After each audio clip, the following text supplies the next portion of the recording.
I guess we're all doing better than Diddy.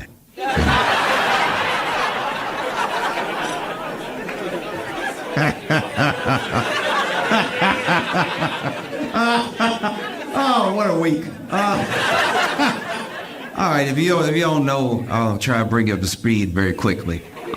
Basically, Diddy has been the devil for decades. And it's really only this year that everything's sort of coming to roost, right? It sort of started with a lawsuit brought by his ex-girlfriend, Cassie. And, in the lawsuit is detailing horrific things you will not, you will feel sick if you read the lawsuit. And Diddy said it was all a lie. Just nothing but disgusting lies about his character, and he settled the lawsuit the next day. I don't know about you, but I've never been lied on so hard that I was like, you better stop lying about me. I will pay you as much as you want for you to stop telling me all the stuff I supposedly did. I want to make sure that this is, how much does the check need to be? It won't be in escrow. It'll be in a check form in the morning. But I will pay you as much as it takes for you to stop lying before people start looking into what you said because everybody else is saying it.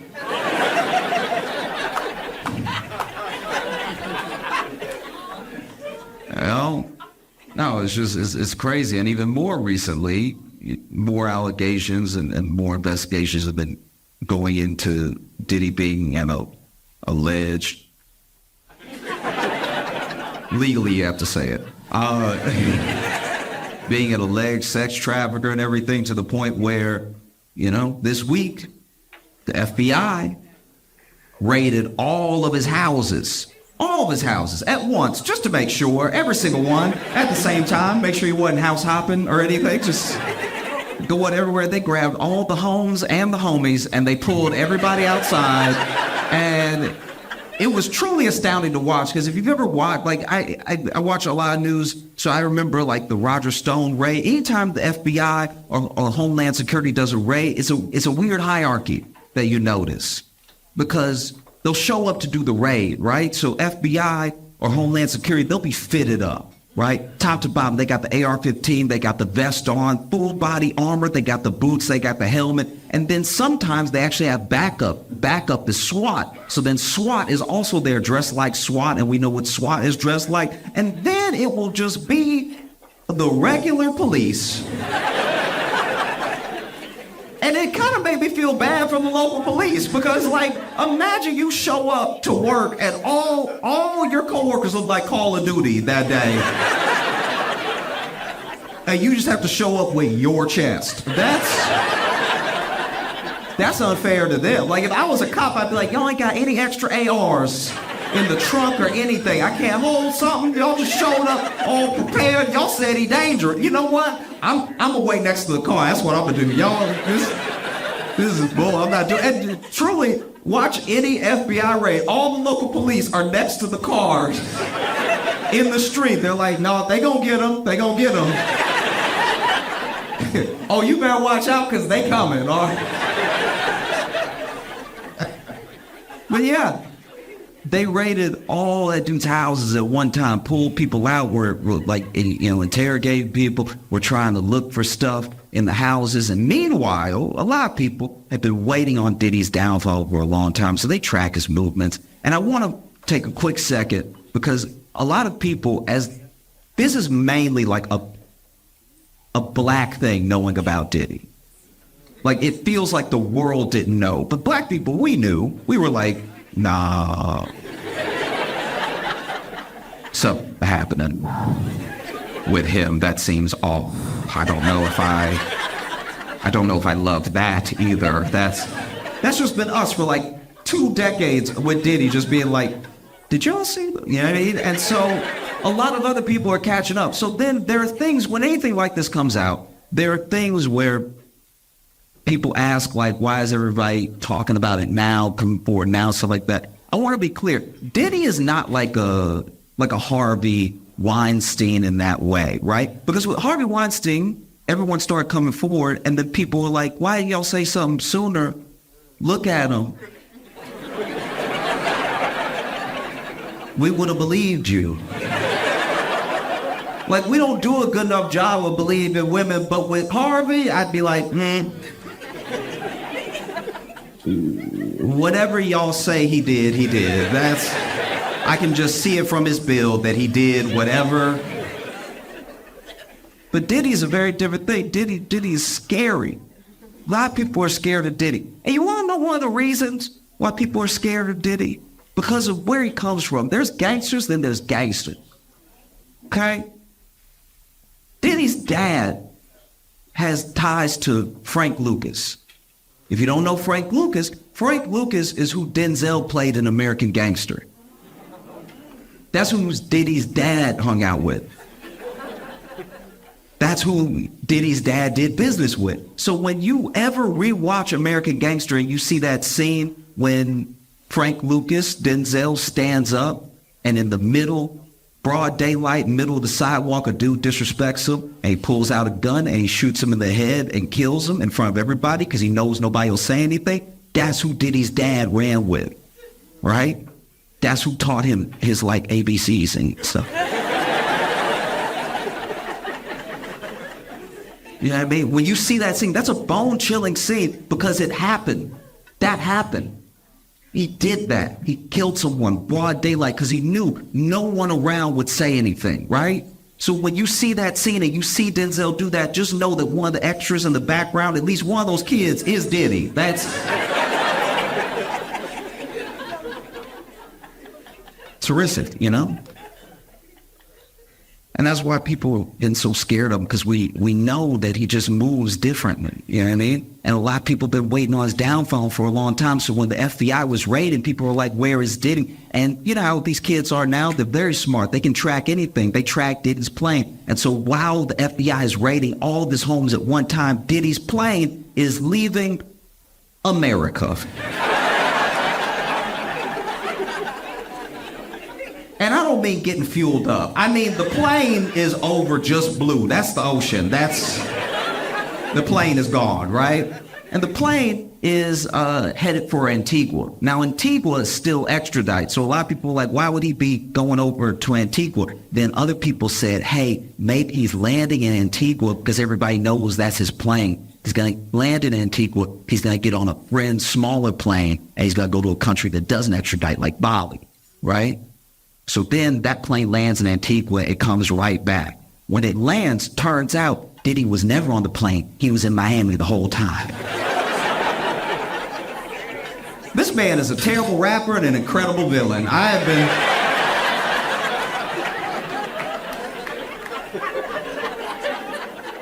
been thrown for a loop consistently with him. Like, this man should be in a James Bond movie.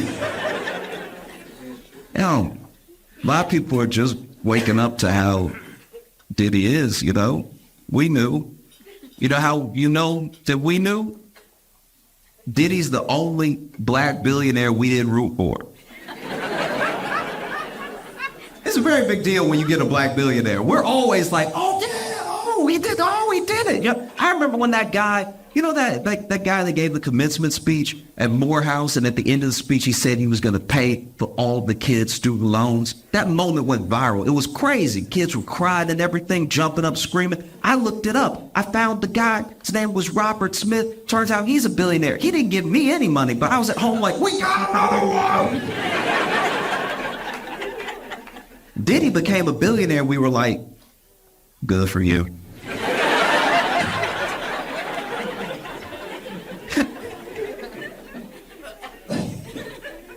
I don't know about y'all, but I absolutely love when home drama spills out into the world. You know what I mean? I don't watch a lot of reality television, so I love when a real life couple just can't take it anymore. You know what I mean? Like they have to have it out, and they have to have it out now. And now is here. And here is where I am. So I get a free show. You know? I think it happens a lot in New York City because we don't have space. Like, y'all have real homes here. Y'all can be like, we will discuss this later.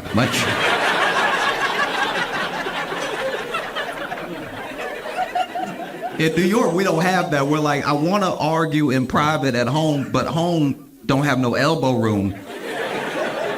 I want to argue where I can move a little bit because I'm passionate with my movements. Now, if I'm arguing at home, one time I was arguing at home and I went like this to be like, oh, wait, just like to hold it up. And then I hit my elbow and there's no way to look right when you just stand there like,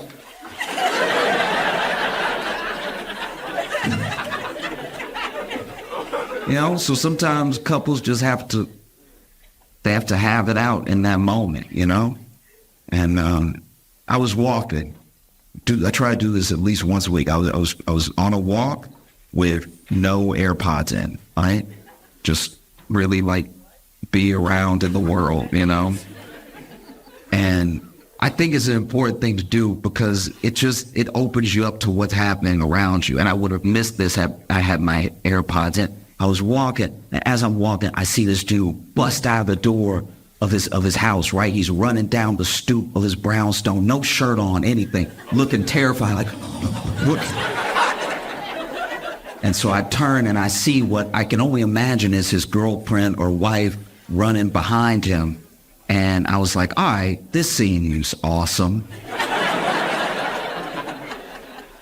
Let's see how it goes.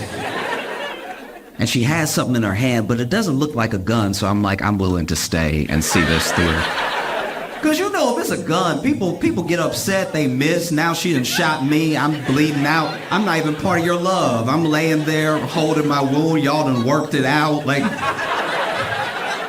this could all be for nothing. It's just she's holding something, but I can't see what it is, right? And as he's running down the stoop, she runs down with him, and she gets to this specific step, and then she goes like this, right? She goes like this, and then a piece of what she was holding flies out and hits him in the back, and he goes, ah!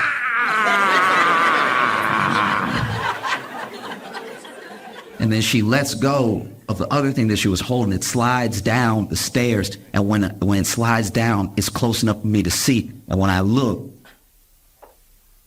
it was the sleeve of a Hot Pocket.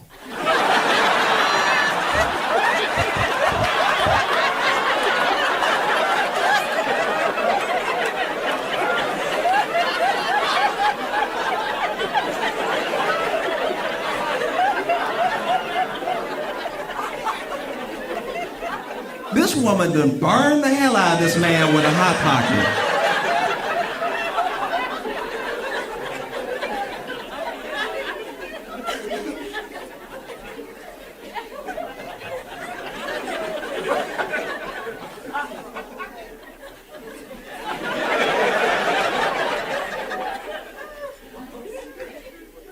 In the known universe, there are about 4 states of matter, right? There's gas, there's liquid, and there's solid. There's also plasma. Now, plasma can reach a temperature of about 45,000 degrees Fahrenheit, and just under that. Close second is Hot Pocket juice. Hot Pocket juice must be studied. This will burn your soul. Hot Pocket juice is far too hot. It is absolute insanity, okay? Because we've all been there. We've all been there where you were hungry, you heat up the Hot Pocket, that's gonna be quick, and then you went ahead and you put it higher than the instructions say, because you know when you follow the instructions, the middle cold. So then you put it at least 2 minutes higher than the instructions say because you got a different type of microwave. Your microwave doesn't work like the box says. And so you put an extra 2 minutes, but now we're into heated territory that no one, even the people at the company, are aware of, right? And then you pull the Hot Pocket out, you hold it by the sleeve, and you wouldn't even be in this situation if you could just be a gentleman and wait, right? But you're hungry, you're greedy, you can't help yourself, and so you blow, you do blow. You give it a good try too. You blowing the bread. You're not doing anything for that juice inside. That juice is still bubbling like lava. Waiting to bust out. And so then you take your first bite, and because you're hungry, because you're being greedy, you bite too hard, the juice pops out, it hits your lip, and you go, ah!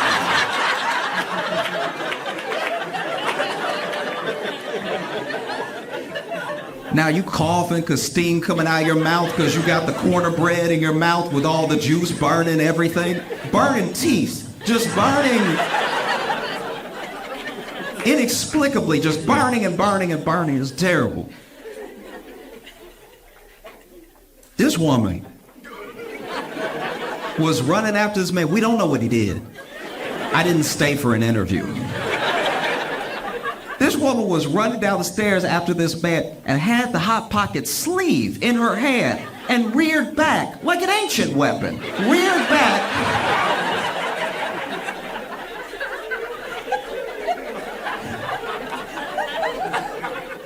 And flung the Hot Pocket out. Flung it like she had done it before. Like, she must be burning him weekly to have this sort of aim. If this was a game show, I could never sling it and hit what I wanted to hit. And she hit, not only did she hit him in the middle of the back. She hit him in the spot. So it's in just enough of a position that he can't really reach it. Like it's not here and it's not here. Like this man is fighting for his life right now. She gave him 32nd degree burns. And my man's like, ah, and I want to help, but I'm like, I'm not going to burn my fingers. Like, and then I had never stopped walking the entire time, but I did take off into a brisk jog. Because as he was holding the railing of his stoop, I saw her lift another Hot Pocket. And I was like, let me leave before I witness a murder.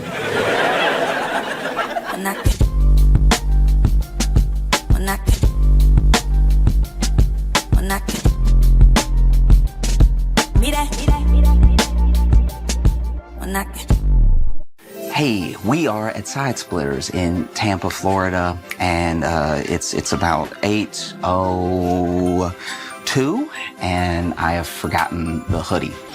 This is probably what I'll be wearing. Did not think it through. So Manny was nice enough to go back to the hotel, but he may not make it in time because he is 8 minutes away. I am going up in 8 minutes. Logan's up right now. Oh no, this is my jacket from, I think I was 14 or something. This used to be way too big for me, and now it kind of fits. I mainly just wear this for the warmth. Wait, hold on 1 second. It looks like he's pulling up. 1 minute.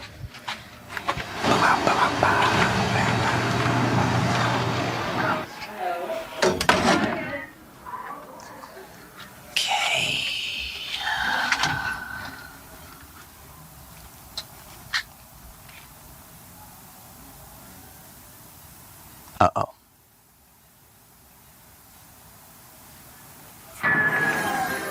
Oh, yeah. Thanks so much, man. Appreciate you. Okay. Let's see.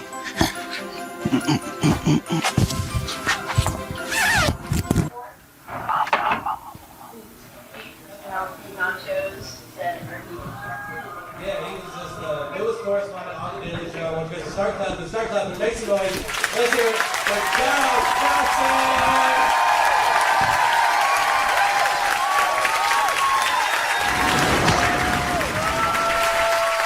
I love Christmas time. It's one of my favorite seasons because I love the gift giving. You know, because I'm not good at giving gifts. I'm not. Like, I put a lot of thought into the gift. I think about the person. I think about the gift. I think mostly about what I can afford. And then I get them the gift, and there's nothing more disappointing than their face when they open my gift. Like, it's like, because these are people I love that love me, so they fighting to look at least mildly enthused. Like, the battle they're having in their head to not ask me what I was thinking.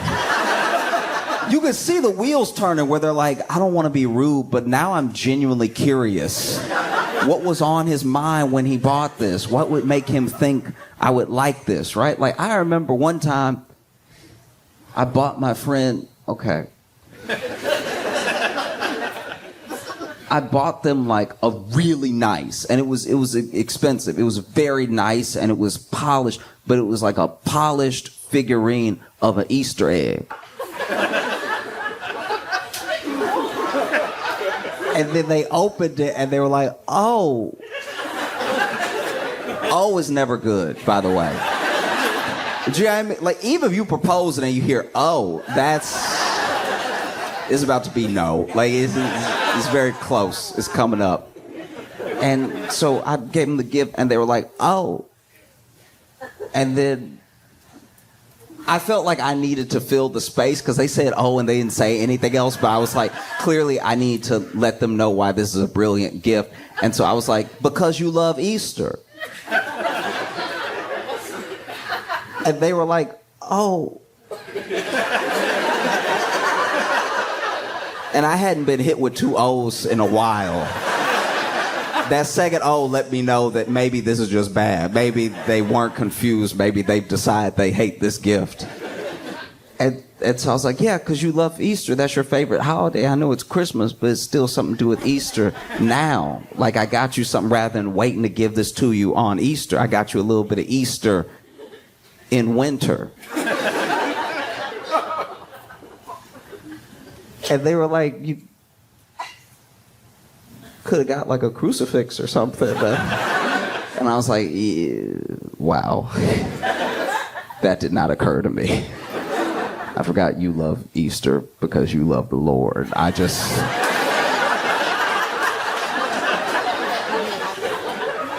thought holiday egg. Let's make it happen. And so I don't always get the best gifts, which is, fair enough, which is why I love going to other people's Christmases. Like when I was in college, I would get invited to spend the holiday if I didn't go home to visit somebody else and spend Christmas with them or something. And it was nice because I got to watch other people be bad at giving gifts. And it's just nice to not feel alone, I went and had Christmas with my buddy one time, and family was all around, exchanging gifts and stuff. And everybody was bad at giving gifts. It was a holiday miracle. Dad got the mom some gifts, and she opens it, and she lifts it and shakes it a little bit. "Oh, it's heavy. It's heavy." Unwraps it, and he got her weights.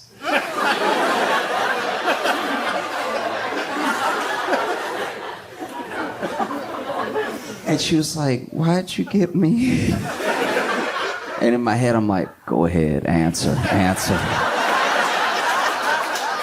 Please answer. Why'd you get her the weights? Why'd you get them, Stephen? What are the weights for?"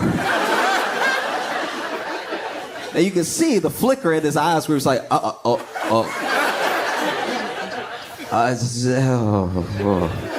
they were on sale?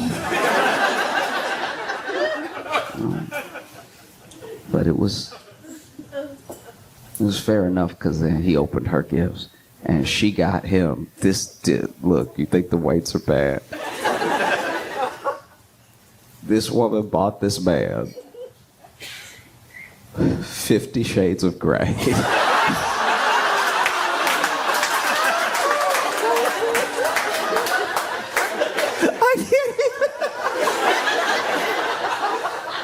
If you don't know what 50 Shades of Grey is, it's a book, but but the things you think of when you read the book, the pictures it puts in your head are the fantasy. You go to places, And so the idea that she would get this man 50 Shades of Grey, I don't even know what the attack is. I don't even know if she's like, "You need to read anything, read more, I don't care what it is," or if it's like, "Just do the book to me." Like, When is this man supposed to read 50 Shades of Grey at work? Is he just supposed to be in the break room hitting up that 50 Shades of Grey? This man drives a truck. You don't think anybody's gonna ask him? Hey, Stevie, what you reading? Oh no, it's just this book that, my wife got me. This is a rich guy that's like getting involved with this young lady, and I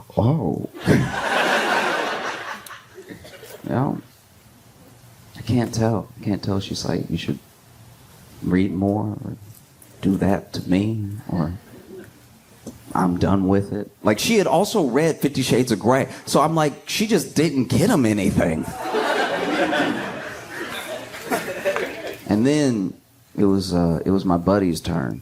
And, I feel like it takes a long time for a child to be good at giving their parent a gift. The first few gifts you give your parents are from other adults. That's just it. It's just like, hey, this beautiful diamond bracelet is from you and me. We're going to give it to your mom together. And then you stand there all proud like, yeah, the diamond bracelet is also from me. With all my 5-year-old disposable income. Do you love it? And then your mom, because your mom loves you, goes, oh, what a beautiful, oh my God. Hugs you all tight and everything, and you feel all proud. You didn't have to do anything. You didn't have to do anything. You didn't have to think of anything. Sometimes you get somebody, when you're little enough, you can get anybody anything, and they at least pretend to love it. When you're like 5, you could draw them a picture. I did that. There was a Christmas where I drew a bunch of people pictures. I can't draw at all. I gave them less than nothing. I wasted their time. I genuinely wasted their time because I wrapped the picture that I drew, and so they had to open it like it was about to be something. And the worst part is that I was like, oh, let me not let it get crinkled up or anything, so I had it in like an envelope with the wrapping paper around it. They probably thought it was going to be a check, anything actually valuable. It was too much work. There was a little bow on it. They had to move the bow. They had to unwrap it. They had to not crinkle it. They had to open up this envelope just to get a picture of them that looked offensive. When I think back to how I drew, there's no way I drew a good-looking person. I drew as best as I could put my hand to the page, and it wasn't good. Everybody's head was out of proportion. But I was little, so they pretended to love it. They were like, oh. And I think some of them did love it. Some of them probably did love it because they loved me. And they were like, oh, this person that used to not even exist, that's so little, so cute, love them so much, they did their best. And that's very sweet, right? But then you get older. And then it's like even more obvious you didn't get the gift. It's like, oh, maybe your dad comes up to you, hey, these earrings, they're from me and from you, okay? Because you were with me when I bought them, and you helped me pick them, and then tells your mom, earrings for us. Earrings are from you? Yeah, they're from me too. With all my 9-year-old disposable income. And I was the one that pointed, so also from me. And then around like 12, 13, it's time to get a gift. Like a genuine, like something, put in some effort, right? You can't lean in on dad's gift anymore. And now you're on your own, and this is where I really failed. This is where I fell apart, because I was like, okay, what can I afford? I could probably get her some candy. What does she like? All right, she already has a Bible. This is going to be tough, And gift giving is such a skill. Gift giving is its own gift because it means you were like listening for the right moment. You understand a person so well. Sometimes you get a gift that's so bad that people are like, oh, you don't know me at all. Or you got me this gift because you want to show me how little you care about me. You really want to step out of just saying I hate you with words and do it with surprise. Do it with a little mystery to it. Maybe wrap it up, put a bow on it, box it up. You know? And so, they opened my buddy's gifts to them, his parents. Right? And he got his dad a calendar for the year we were in.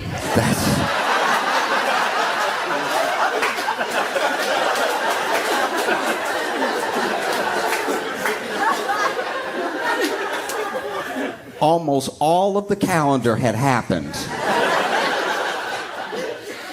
And then he was like, son, there's only a little bit of the year left. You got me a planner for 6 days. And he was like, nah, Dad. All you gotta do is cross out the last number and it'll be a calendar for next year. And he was like, why didn't you buy a calendar for next year? And he was like, they ran out. So I got one for this year. There were plenty of those.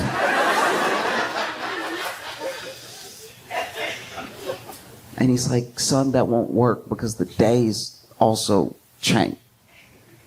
It won't just work to put, because it'll be a different day of the week when it's that date. Next year is a leap year. Oh, my bad. Okay. I can return it. And then my buddy got his mom a copy of 50 Shades of Grey. And it's like, I was like, do you not know what the book is? In what world? One of the worst gifts I've ever seen somebody give was a cat. This dude got his girlfriend a cat, and it would normally be adorable, right? Except the cat was fully grown and had already decided it hated people. I don't know where he got this cat from. But this cat, first of all, the cat was barely a surprise. They knew it was a cat as soon as he tried to give the cat, because what he did was he tried to put the cat, so you know the crate that you put a cat in? He had the crate, but he had wrapped it, and he had put the little, like, slits for, the front for air in the thing. But as he's handing her this thing that's way too heavy, he's handing it like this, and inside she can hear, like it's... The cat isn't meowing. The cat is screaming. It's guttural. It's coming from the back of the throat. And then she rips the wrapping paper out of the way. And the cat is like,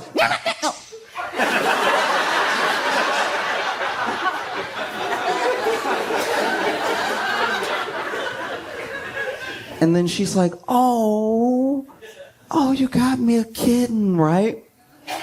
As soon as she opens the front, the cat, this cat was amazing, by the way, because it both had agility, but also the most mass I've seen on a cat. This is the fattest cat I've ever seen, but the way that it flew out of the crate past her and was just running in the house, just like, and he's like, oh, you got me a cat. Oh, my gosh. And then she went to try to pick the cat up. And the cat, okay. For a little while, I didn't believe it was a cat. For a little while, I thought it was either like an actual, like, bobcat from the wild or a demon. Because the way that she went to pick it up and then it stood up and was like... It did, like, it was ready to put his paws on her. Like, this cat, like, it couldn't, I'm not saying it boxed, but I'm just saying, like, the way it would, like, almost stand, it would get really high, and then it would let that first one come up.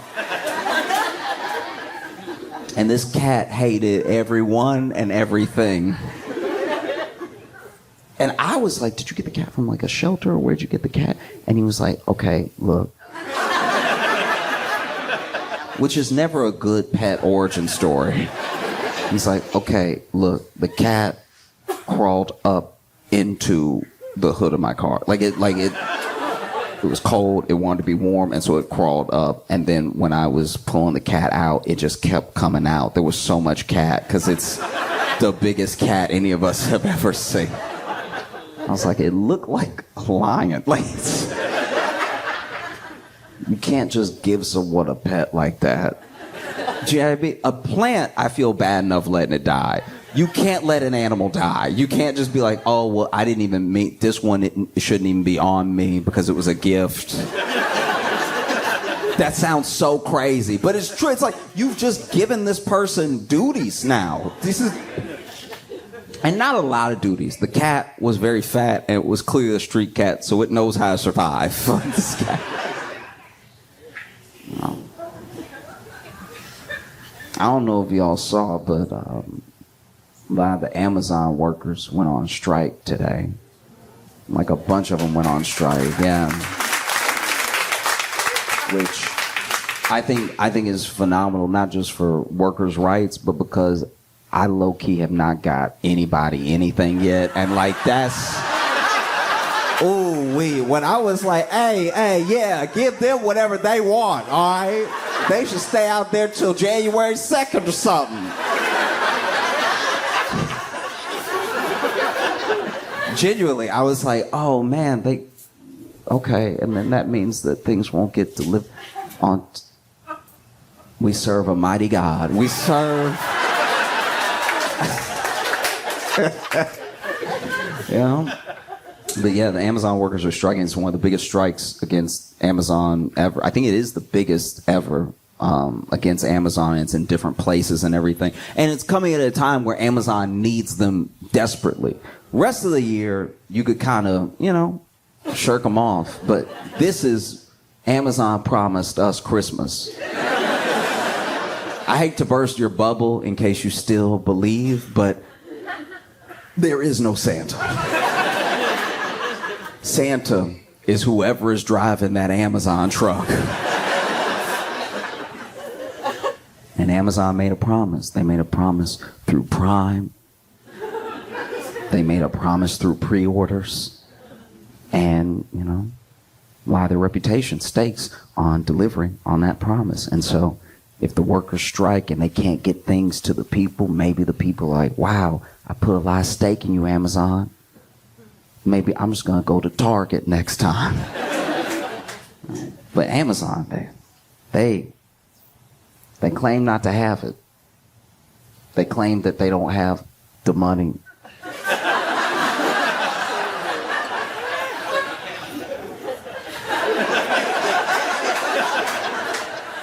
If it's laughable to you, then imagine if you work at Amazon. And you just looking around like, oh, so y'all don't have it. The boss went to space. Tell me what you don't have again. Oh, we don't have it. We're not able. We need too many people working at the same time at a pace that's unrealistic because we tried to replace you with robots, but then, the robots killed themselves.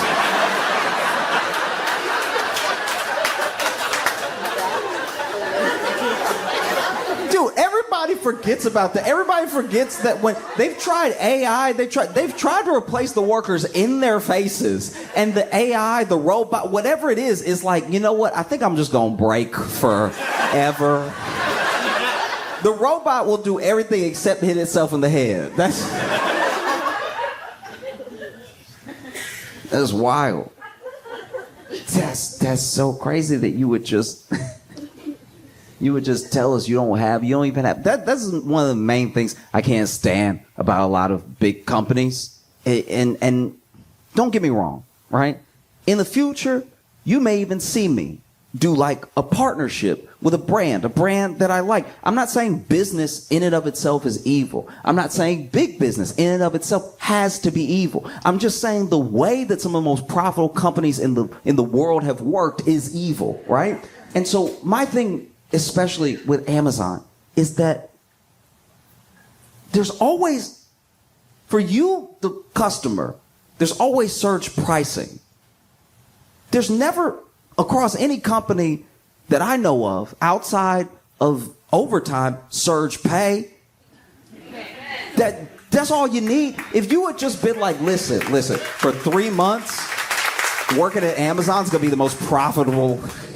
It's gonna be the most profitable thing an employee can do. We're gonna pay you 2x, 3x, whatever it takes. Because we also know how much money they made because they tell us. Why would you do that?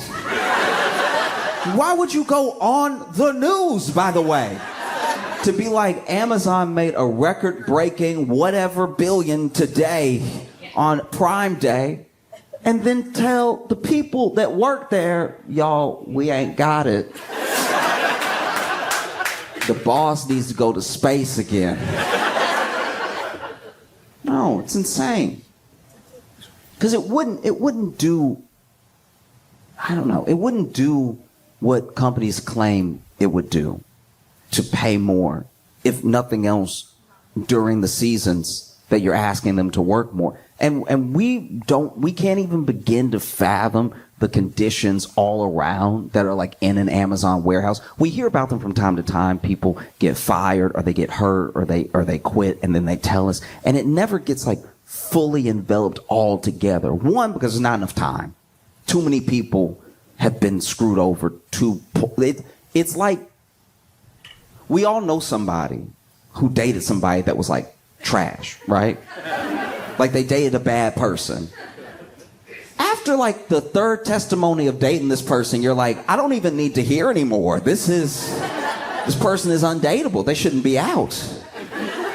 You know, and that's what it should be like with Amazon, but it's like the stories don't get to enough people, and there are people that are like, oh, I got docked pay for going to the bathroom. What they want me to do, you know? Or I got hurt at the warehouse because everybody's trying to meet these like specific time-stamped goals, and if they don't meet them, they might get fired, and this is the job that they have. This is how they're going to pay their rent for the time being to make ends meet. So they're pushing the cart extra fast, not looking where they're going. They run over somebody's foot. They drop a box on somebody's head, and then there's a whole system in place. Instead of making a system to make it safer, instead of making a system to pay people more, or instead of making a system that just functions better, there's a whole system in place for when things go wrong. So that way, they don't have to pay people out, or they don't have to. You would rather hire a lawyer to come up with the type of NDA that when someone dies at work, their family can't sue, than to just do things the right way, you know? Because we've decided that it's like more profitable to be a bastard. I mean, but like, I guess my thing is this: at a certain point, the fact that no money is enough, right? The fact that there's no number, you can't get higher than space. Do you know what I mean? The man has been to space. There's nowhere else to go because he's not going to heaven. There's no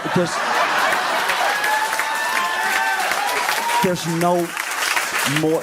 You have enough money. And I'm not even saying that as someone, look, I'll be honest with you. I'll be very honest with you right now. I would like to, in my lifetime, make a lot of money. I have no gripe with people who have a lot of money. It's only the way in which they make that money. That's all that ever bothers me when it does bother me. I usually don't care how much money anybody has. We're all on a different path. Some people are born with money. You can't help that. Some people make a lot of money through everyone wanting to buy their product. You can't help that. I'm not jealous of anybody. I want everybody to do well. It's just, I look at the state of things, right? And there's no perfect system. I'm not saying I have the whole answer. The answer is you're going to have to make less money. But I don't have an answer that they would like or implement, you know? I guess my thing is this: if we want to help the workers as much as possible, bodies get put on the line when they try to meet these goals, right? It's one of the things that they're protesting, one of the things that they're striking against is that they have to put their bodies on the line to get things to us, the consumer, right? When we order. Because for us, it's just a click. For them, it's their body, it's their livelihood, it's their life sometimes. And I think the only way to fix this, at least temporarily, is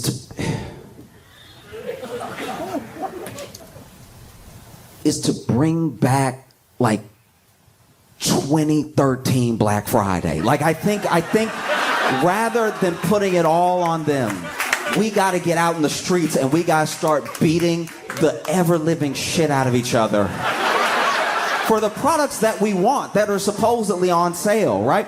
Black Friday is a shell of itself, and it is unacceptable. Most of it happens online, which is disgusting, right? We need to get these prices down, and actually down. I don't mean the thing that like Walmart does sometimes where it's the same price and they put it back the next day and they made you think it was lower because of the day. I'm talking about actually marketably lower, right? And then we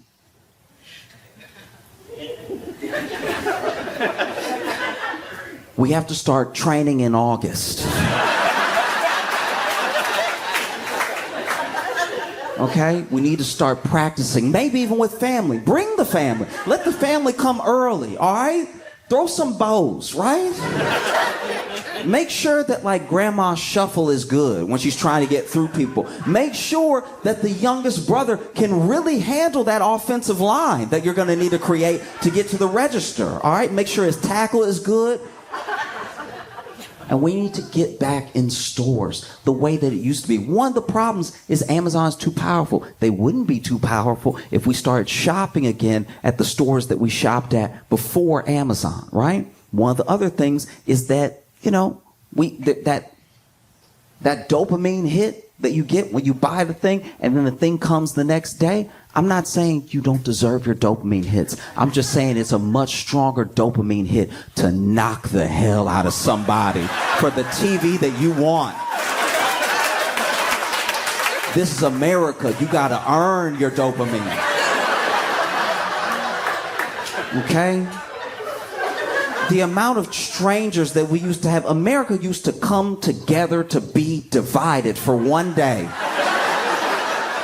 Used to wrap that wrist around the throat of a neighbor. And you used to sink that choke in tight. A choke that would make John Jones proud. A choke that would mean that your family got to play the board game Sorry that night. Because you went in and you choked until you saw a little bit of blue. Just a touch. Just so you knew they wouldn't fight anymore, and then you let them go, and you didn't drop them. You're not a monster. You placed them down gently. It was the next person running up that stepped on their chest. It is the American way to build community through violence. Okay? We used to do it. We used to get in there. We used to make it messy. You know?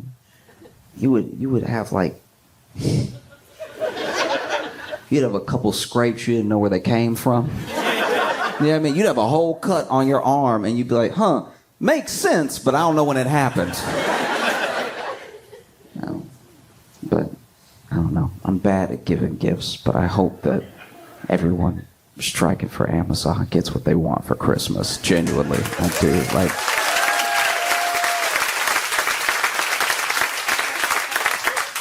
Tell I'm bad at giving gifts because all I can offer is jokes.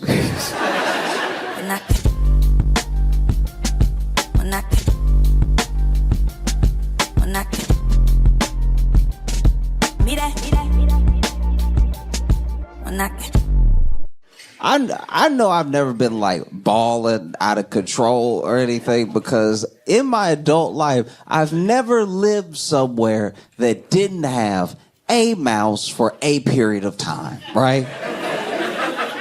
And a mouse will humble you because a mouse, you'll be thinking you got it all together. You got it all figured out, everything.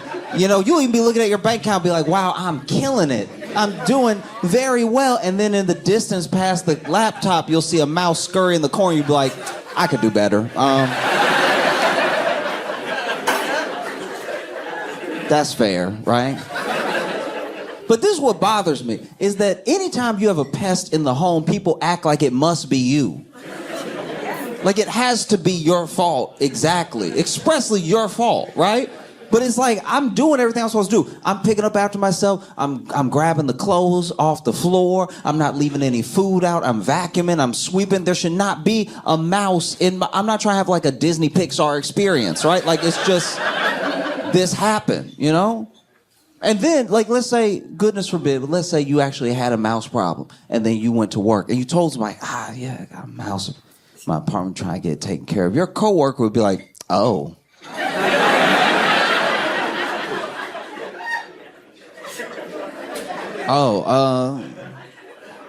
You sure you should be here? Like,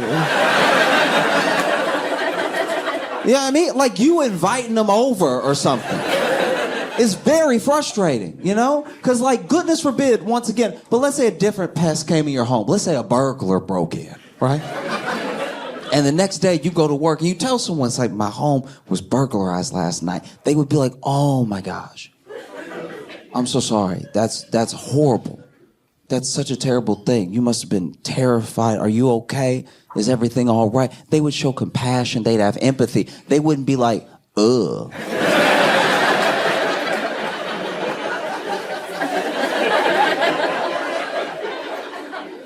I guess that's just how you were raised, huh? Like, do you see the difference? It's very frustrating because, like, I'll give you an example. When I lived in Chicago, right, I had a mouse in my apartment. I had lived there 2 years, no mouse, and I finally had a mouse in my apartment. Now, I lived in an apartment complex that was near some other ones, and a bit south of our apartment complex was a building that had been condemned for humans, but it was a mouse mansion, right? Like that's where they were. That was the spot, right? And everybody knew it. And eventually the city tore down the building and they took down this ratatouille tenement. And obviously the mice were like, where should we go? Probably next door, right? And so for the first time ever, right, I had a mouse in my apartment. But the way that I found out was horrible because I had a friend over. Oh. And so my friend and I are chilling, and then this mouse, he doesn't scurry along the wall and then turn the corner like they're supposed to, right? This mouse walks out in front of us, coming from what I can only assume was a nap. Because this mouse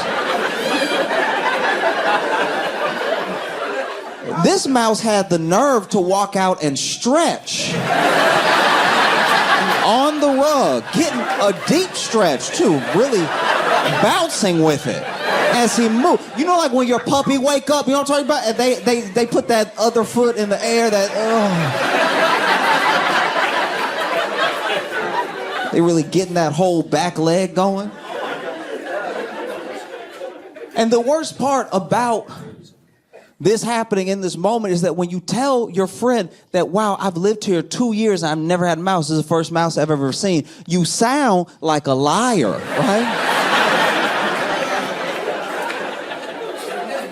Because if this is the first mouse you've ever seen in this apartment, why does he seem so comfortable around you? Why is he stretching the back leg like he pays bills once in a while? Why is he getting so easy going, letting that back pop like he pays rent every once in a while? And so I was like, you know, clearly I gotta take care of it. So I called the landlord who calls the exterminator.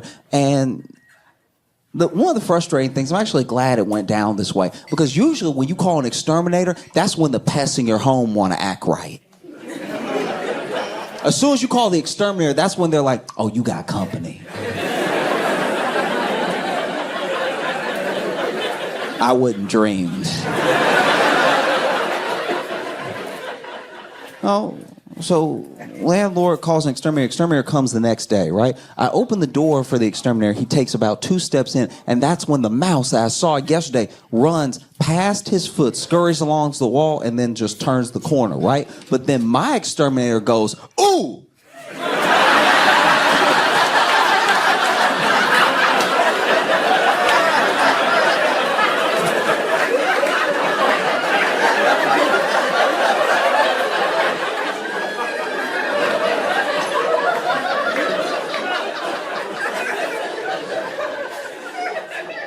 And for the rest of the time he is in my home, he refuses to put his full foot on the floor. So he's just consistently walking around like, so how many you been seeing?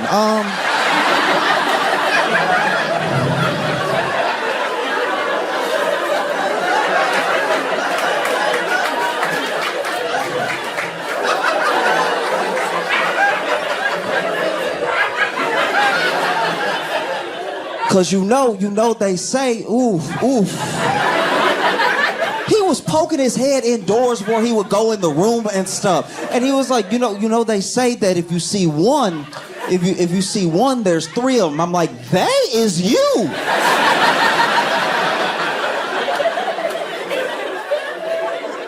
We can't both be scared, dog. Like.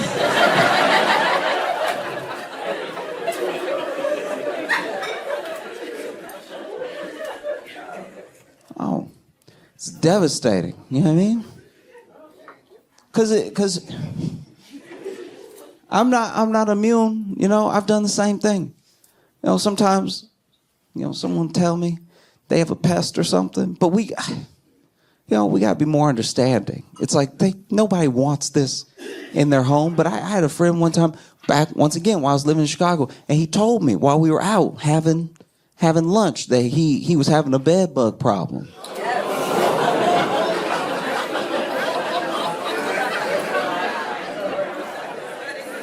And when he said it, I was like, ooh.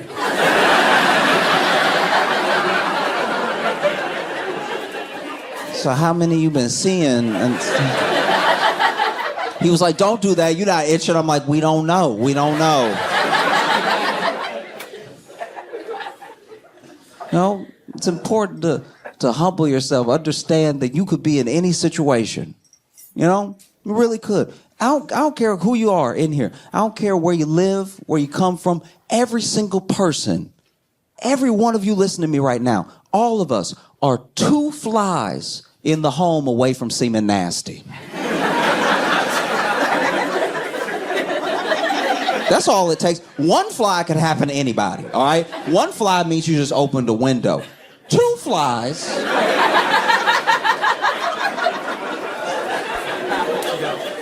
What do they see? What do they smell? What they,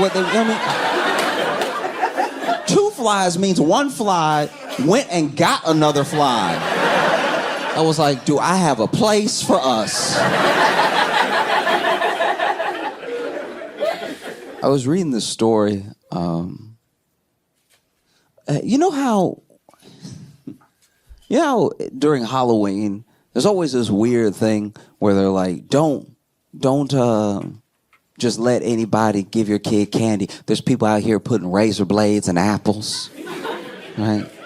There's people out here putting drugs in the candy. Just really watch your child's candy, right? And you know how for the entirety of Halloween in America, that's been like a myth? Like that's just not a thing that's happening, Plus, if somebody give you an apple at Halloween, I'm never going to find out a razor blade is in it. This apple is going straight back to them through their window.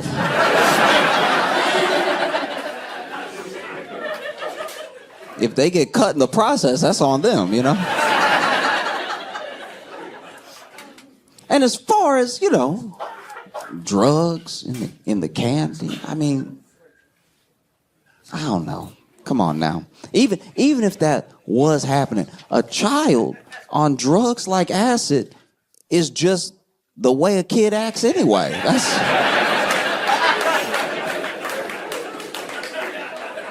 Yeah, I mean, little cousins I've had that have walked up and told me a story that I've only heard again from a college friend who was deeply on acid. Like, that's... Adults on acid and children just operate at the same frequency. You know what I mean? Telling you stories about animals that don't exist and stuff. It's like, all right. Extra hyper, yep, check. You know, most people who babysit like a 5 or 6 year old are dealing with the same sort of struggles as a drug crisis center. You know, you over here running around, I can't find you half the time. You have a little bit of sugar, you can't stop shaking, you won't go to sleep.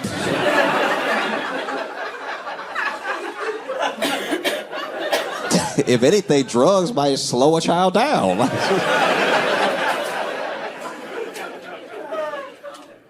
But I bring it up because in New Zealand, there were about 60 pieces of candy that were donated to this food bank, so it did go out via the food bank, and the pieces of candy were meth, right? And they were just like meth, and they were like pure meth. Like it was like the methy Jolly Ranchers meth. Like I can't express enough how much this was just meth, right?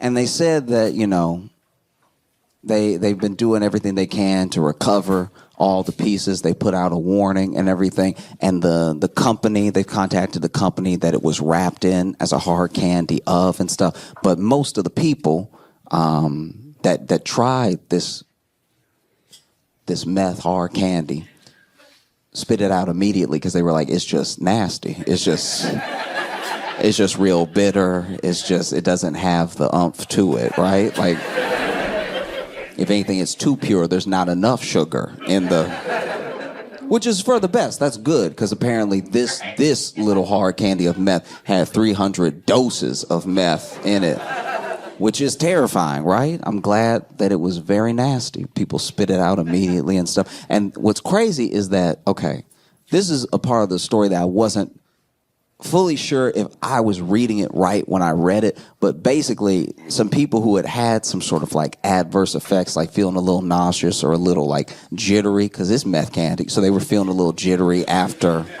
they had a taste, even though they spit it out, 300 doses in a little hard candy, right? But they called the food bank and told them like, hey, some of that candy making me feel weird, right? So then some of the staff at the food bank also tried the candy.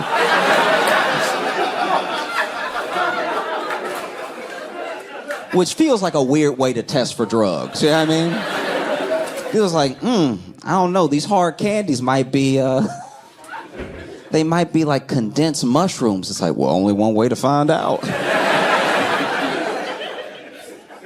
And then the staff also spit out the candy immediately because it just, you know, I can't imagine meth is delicious. And they said that they exhibited some, you know, some adverse effects, feeling a little, you know, little stomach ache, little jittery, little disoriented and stuff. And so they're trying to get to the bottom of it. But I don't know. It low-key feels like the candy company was just kind of trying it out. You know what I mean? Like just to be like, we got to do something, all right? We're falling behind Starburst. We're falling behind Nerds. We can't keep up. We got to mix it up a little bit. Whether I'm like reading reviews of things or just like falling down different rabbit holes online, it is apparent that we have a deep problem, everybody, with like oversharing online. I know so much about people that I'll never meet. That feels crazy. You know what I mean? And it's to our detriment, you know? Like that's us. Like we're gonna have to explain to our grandkids what Twitter was. When we're like grandparents, we're gonna have to sit our kids down and be like, yeah, you know, when I was coming up, there were people who would just tell everybody what they thought without anyone asking. And ruin their own life. You know what I mean? They would just wake up and be like, I don't need a job today. And then they would just admit things that they could have kept in their head. You know? Because you watch a lot of it happen, especially like when somebody, because it could happen to anybody. When anybody's like just going through the internet backlash of a day. Maybe you said something, maybe you did something, maybe you were caught on camera somewhere or something like that. And then even when a person tries to defend themselves, it's too far gone. And then even if you do a good job of defending yourself, and even if the thing isn't what people thought it was, that never rises to the level of the initial thing, right?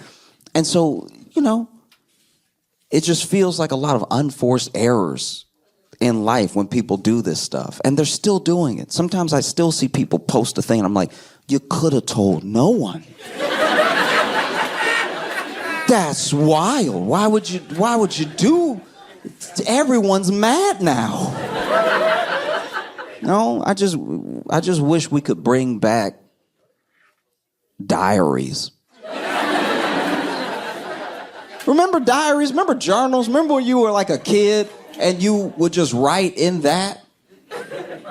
And it would be your deepest, darkest, most personal secrets. All of your internal thoughts, your whole internal monologue would be put on paper somewhere. And then you put it under the bed. And it was a violation. It was the deepest violation if your parents read your diary or read your journal or something like that. Because those ideas, those thoughts were truly private. Like you had to work them out of yourself and you had to put them somewhere. But they were for safekeeping for just you, right?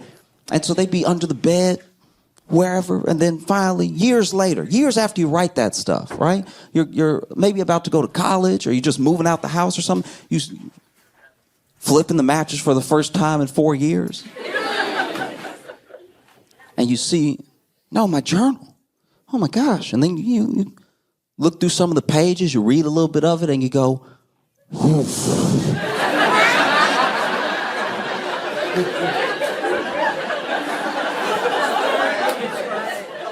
Who is this? Oh no. Oh, I'm glad that's nowhere else.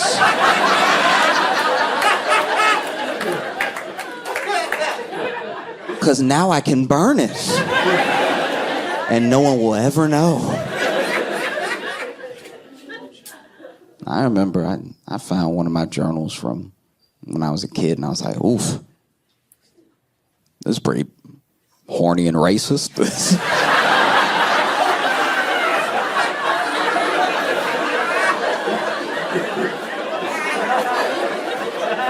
Man, I don't know what I was on. This is wild. I gotta throw this through the shredder now. No. Yeah, it's tough. It's tough because I'm trying to just navigate things. Like I do my best to be a good person. I'm sure everybody is to a certain degree, even if it doesn't feel like it, But I don't know, man. I'm like liberal, but my friends are like liberal. Like I'm liberal as in we believe all the same stuff. Like if you go down the list, I'm like, yeah, that. Yeah, me too. I do as well, right? So we believe the same stuff, but when they say it, they just, they say it all slow and touching their chest and stuff. It's like, do you know what I'm talking about? It's like, you'll be like, no, I believe that a woman should have autonomy over her body, right? And then they'll be like, I believe.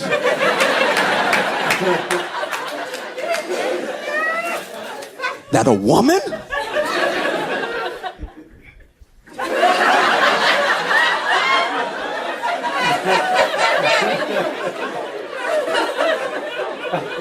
Should have autonomy over her own body. I'm like, yeah, you said it slower. Like I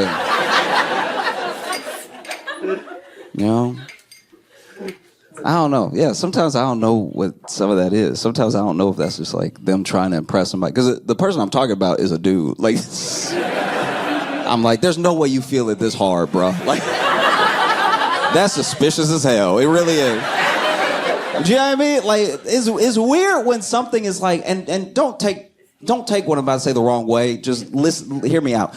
It's wild when something that you want to fight for and help someone fight for, right? But it's not your direct, like in the moment, your direct body or problem, and you're madder than them. That's suspicious. Do you know what I mean? It's like when you meet a white person, they're like, you know what really gets me?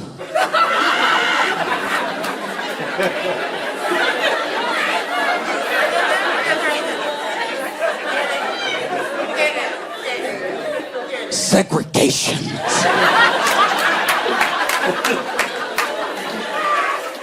Based off of how you said that, there's no way that's true. There's no way. I don't believe you for a second, right? Because I get into weird arguments with my like liberal friends. Because we literally believe the same things, but then they take it a step further than feels logical to me, right? But we would still like vote the same way and do the same. We would still be at the same rally. But they just stomping harder, like that's gonna do something. I'm like,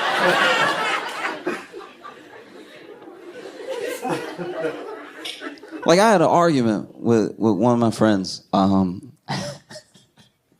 where he was talking. I don't like when sometimes academics will pull a thing that works in theory and it works in like academia, but it doesn't work in practical life, right? So I was having this argument with my friend where he was basically saying that black people can't be racist because racism is prejudice plus power, right? And I was like, that's, don't do that. Because a part of me gets what he was trying to say. A part of him was saying, like, look, anybody can be prejudiced, and prejudice is hate and stuff like that, but black people systematically have not had the power to exert their hate over other people, right? And so until then, black people can't be racist, right? And I was like, but part of what you're saying is true, but when you say it out of your mouth, you make the whole thing sound wrong. And so now I'm arguing with my friend, and it's even weirder because he's white. He's white, and he's a man. He's the man from the abortion example. Like this is the same person. He's a white dude that gets real mad about abortion and thinks that I can't be racist. So then I get in an argument with my friend. We're at a Denny's, by the way. I get in an argument with my friend that black people we can be racist. Don't. Now I'm yelling in a Denny's at my white friend about how racist I am.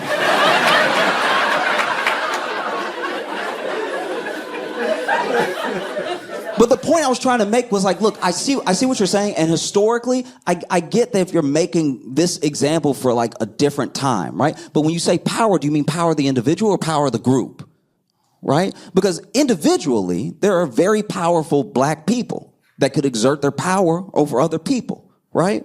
But if you're talking about power of the group, then yeah, maybe we'll never get there.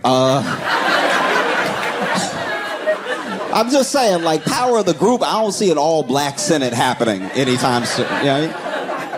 But still, I was like, you realize, we both acknowledge that, like, prejudice is bad and hate is bad, and so that is the thing that people mean when they say racism. You're getting into this, like, weird argument around the word that's distracting from the thing that actually bothers people. Does that make sense? What I'm saying? So then I'm now having to give examples of me being racist to prove my point. We're still in the Denny's. They won't bring the check because I think they're worried about me, right? So then they won't, because I'm being too loud.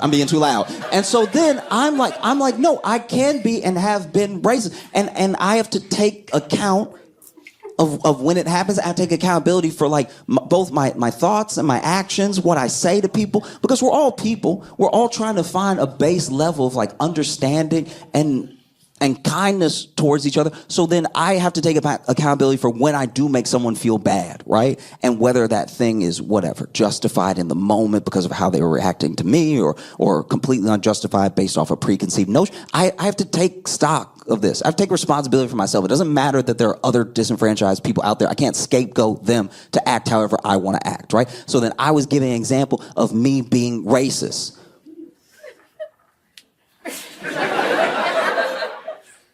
Okay. I'm not saying this is right. It's just how I am. And I'm trying to change. Remember that. But I look at my white friend, okay. I feel, when I see my white friends struggle in the sun, I don't really care. Like,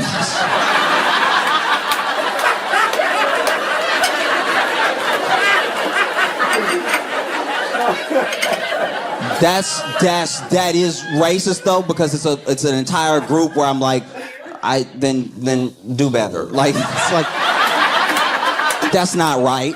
That's not right. You know what I mean? But I look at white people struggling in the sun the way I imagine, not calling anybody out, but it's the way I imagine they look at black people when we like can't get along, right? It's like, it's not really my problem, is it? Do better, I guess. You know? No, it's tough, because it's like, I don't know, I'm liberal, but I'm not like liberal. Like,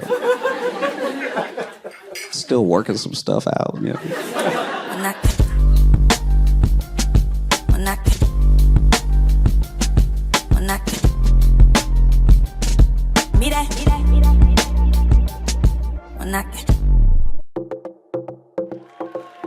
Are you guys ready for an amazing show? I want you guys to start getting loud, start clapping it up, start clapping it up, start clapping it up. More energy, let's go, let's go, let's go. Clap it up for Mr. Chuck.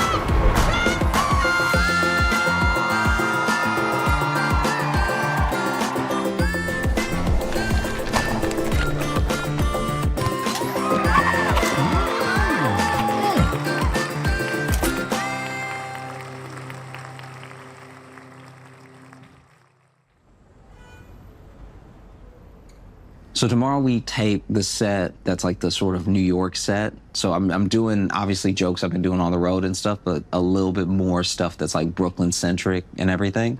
I remember early on, when I was living here, I got to do a showcase, and then I got to open for somebody at the Bell House. So we sold out both shows, which is like, I know it's not crazy for like any successful comedian is like, okay, you sold some tickets, so what? But just for me, it's like this whole week of like, we sold out Talia Hall in Chicago, and that's where I started, and then that's the most tickets I've ever sold. I don't know, I'm just like really excited about that, because I think that as much as you don't want to get caught up in any sort of like money, fame, whatever, it's just proof that what I'm doing people are resonating with, and so that feels really special. So tomorrow we're doing 2 shows at the Bell House, and I don't know, I'm like a kid. I'm really excited, and it's because I've lived in New York so long. I feel like I'm doing it now for like my friends, and yeah, I just get to show what I've been working on in a way that still feels like pretty personal, you know? Wow. I love y'all. Thank you so much for being here. This is like... I've been living in Brooklyn for a long time, but I grew up in Louisiana. Nah. This is the thing, when you tell people that you grew up in Louisiana, whether you're at a party or a show, there's always somebody that's like, oh my gosh, I love New Orleans. And then I have to be like, yeah, that's not where I said I was from. Now, don't get me wrong, New Orleans is the best part. It's just the whole state around that city, you know what I mean? New Orleans to Louisiana is if you had the most beautiful blue eye, but your whole face is fucked up. Like, it's... didn't say I was from a good part. And I was broke while I lived there, too. And when you're poor in a place that's already terrible, you're just more aware that you're there. You know, I was very present in my situation. I knew if I moved, it was gonna be on foot, you know? And it's weird because sometimes you'll just be talking about your life. You'll tell someone that you grew up poor, and it starts a weird pissing contest you didn't mean to get into with anybody. You'll be talking about your life. I grew up poor, and they'll be like, oh, you think that's poor? Like, I'm not saying you weren't poor. I'm saying I was also being poor, all right? And they'll be like, I had a favorite flavor of dirt. And it's like, okay, all right. That's sad. That's sad. I'm not saying you weren't being poor over there. I'm just saying I was also poor over there. There's plenty of poverty to go around. I don't know if you've heard. Things are pretty bad for a lot of people. Just to give you an indication of how broke my neighborhood was, when I was little, my neighborhood was so poor that the church closed. If you understand the gravity of that situation, just imagine God being like, I ain't got it, all right? I don't know what to tell you. This is a bad neighborhood. I'm leaving, all right? I'm not dying again.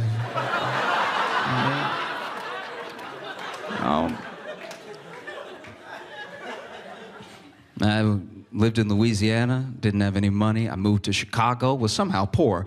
And now, living in New York is the first time in my life where I'm like making money, things are going well, able to take care of myself and my family and stuff like that. But it's crazy because all those years I had no money. And the first year I had any money, they taxed me like I always had money. That's pretty fucked up, isn't it? Like I just got, you can't give me like a leap year or something to make sure this sticks. I did the thing you're supposed to do. I pulled myself up over imaginary bootstraps people are always talking about. And as I'm edging my way up the cliff of poverty, the government is staying at the top like, we would like most of that money, please. Boop. And look, don't get me wrong, I grew up the beneficiary of tax programs. I have no problem paying my fair share of taxes. I just don't like the way that we have to pay taxes. Just tell me what I owe. Like, tell me, send me a bill. Don't make me count. This is their job, and if I do it bad enough, I go to jail. That sounds fucking insane. Because I owe whatever you say I owe, so just tell me what I owe.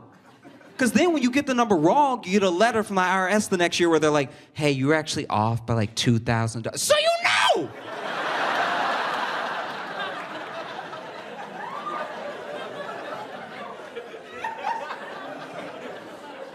How do you know how off I was unless you knew the number the whole time? This is a setup. We just don't do anything else like that when it comes to money, you know? Like you never go out to eat on a date and you sit down and you look at the menu, but there's no prices. But you order, you eat, you enjoy yourself. But then at the end of the meal, the server doesn't just walk up to you like, so,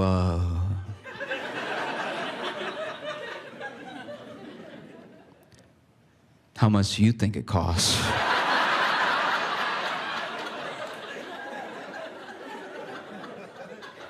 Don't worry, I'll wait.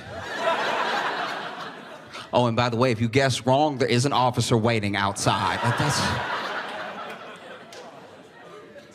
it's insanity.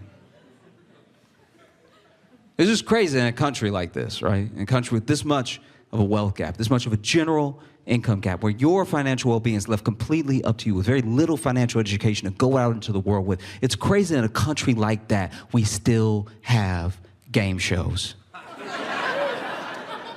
That doesn't feel weird to anybody else that every night hundreds of people are getting on live national television to win life-changing amounts of money, and they lose and they still clap. That's the most Black Mirror shit we do.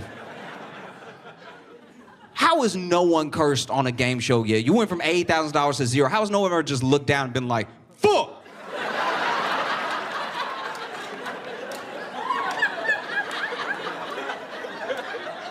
That's how we feel for them. Why aren't they freaking out? Every game show, they ask the contestants what they would do with the money, and the answer is almost always practical. You know, what would you do if you won tonight? And people are like, oh, I got some student loans I'd pay off. Love to pay off the rest of my auntie's house. Yeah. And then they lose. They go from $80,000 to zero, but by the time the camera pans them, they're like, maybe next time. It's like, did they give you drugs before the show started? Why are you so calm right now? Host of a game show is always a millionaire. That doesn't seem to bother anybody. It's never someone with a median income that could be just excited for you if you won because they understand the stakes. It's always like Ellen DeGeneres. And she's leaned over next to you like she's your friend, you know? She's like, oh, wow. What are you gonna do? I mean, $50,000 is a lot of money, you know? I mean, not to me, but... No, I could buy and sell your children, all right? No, but for you, this is a lot of money, you know? And the audience is on your side. Don't you other poors want him to win? Like, we live in an almost cashless society. You use your card for everything. You might use Apple Pay for the rest. And yet, when people are desperate enough, they'll still rob a convenience store or a bank, just get their hands some quick cash to feel like they have a chance. How has no one robbed a game show yet? If I was on Wheel of Fortune and I was in dire straits and I went from $100,000 to zero, I think I'd just be like, I'm sorry, Pat.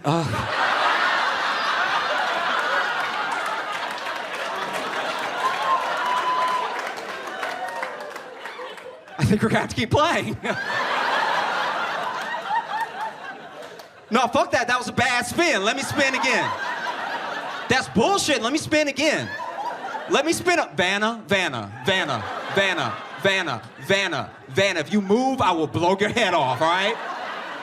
I can touch the screens myself. You think Howie Mandel is strapped? He's not. Go to Deal or No Deal with a fucking gun and be like, open all of them. How about that?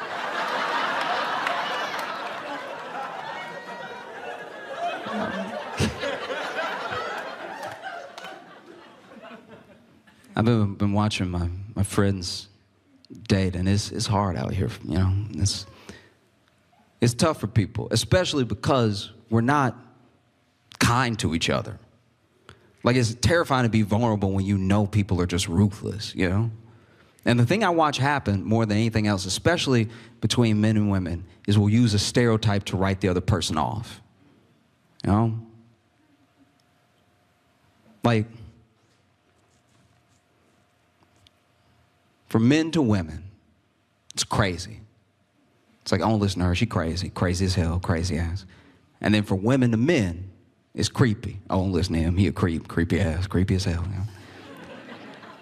I'm not saying those two things don't exist. I'm just saying the threshold to be those two things is incredibly low. Like, in order for a woman to be crazy, all she has to do is have a feeling, all right? Any feeling. It could be positive. She could be laughing. You're like, nah, it's crazy as hell. I don't like that. I want that type of laughter in my life. No, thank you. And all a dude has to do to be creepy is age. That's it. Bro, just be you and 60. Just keep living your life, but be 60. Someone will be like, like... I can't tell you how many times I've been out with a girlfriend. She's like, look at that creep sitting by himself at the bar. I'm like... Yeah, it sounds like he's not bothering anyone. Like, let that dude be 60 somewhere. Because what I don't like about it is that it's almost always covering up a thing. It's a thing you don't want to say. So you say the thing that's a stereotype to get people on your side. You know? Like, is she crazy? Is she really crazy? Or did you just get caught? So it is like half the time you were doing something you weren't supposed to be doing, and she caught you, and now in the face of facts and evidence and good points, all you have left is try to make her question reality, you know? That's why dudes be up here like, she believe everything she see with her eyes. She crazy as fuck. Like, I can't deal with this type. I didn't sign up for this. Like, just because she saw me do it, she gonna be like, you did it. This bitch crazy as hell. I can't.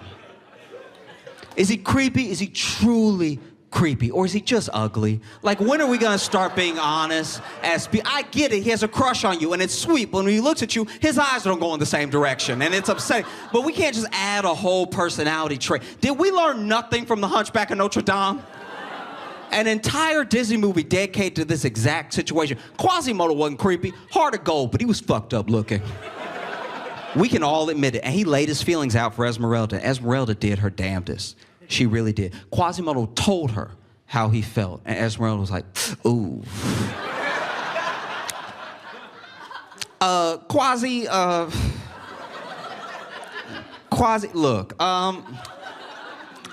he a knight. Okay, this might be my only chance to get out the hood, all right? You understand. which is honestly Esmeralda's loss. You know, it really is, because you know Quasimodo was packing. All right? He had to be. Nobody walks like that doesn't have a hog, all right? That whole movie that it was up here doing this shit, like, nah, he was slinging pipe, okay? And he was strong enough to ring the bell by himself. He would have split Esmeralda in two. She wasn't ready. She wasn't ready. I mean, the name of the tour has like so many different meanings. Like there's the 15 aspect of like trying to release 15 minutes every week. There was the, you know, the sort of freshman is like a renewal thing. Like this is my first year doing stuff the way that I've been doing it. But I still feel like so new.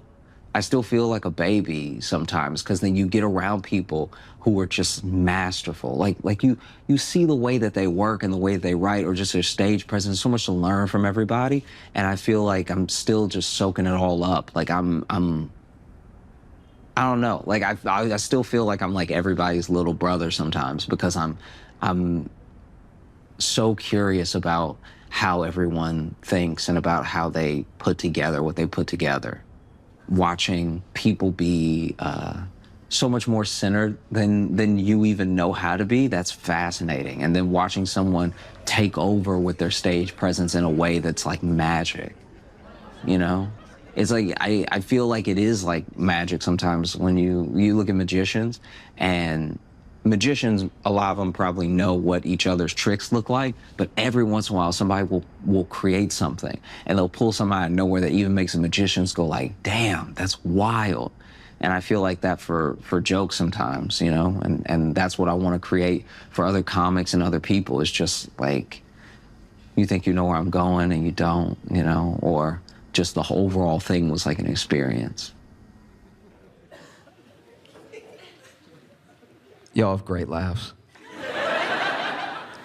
I love y'all because y'all are actually laughing. You know what I mean? Like, you'd be surprised how many people pay money to come to a comedy show, buy drinks, and then still don't laugh because they're self-conscious about their laugh. But your laugh is still you expressing joy. We can't be so hard on ourselves that we're like, no, my joy is stupid. I sound like a fucking idiot when I'm happy. I was gonna sit here and stare so I look normal.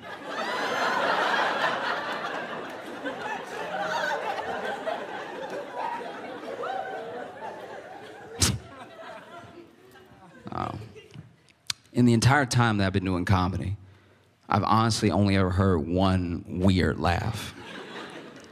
I was doing this show in Amsterdam, and there was a guy, center, dead center. I don't even remember what I said that got him so good. But this dude went to laugh, and I'm not even kidding. This is a perfect impression of his laugh. He went,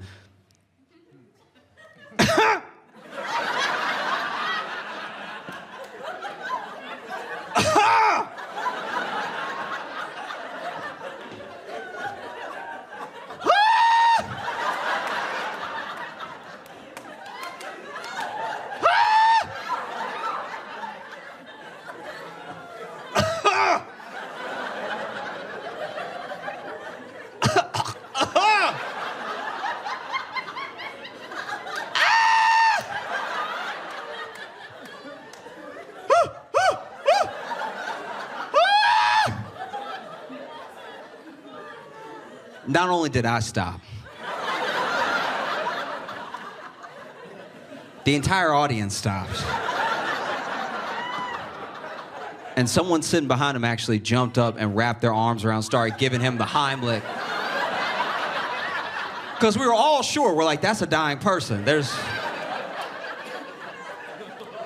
no joy in there.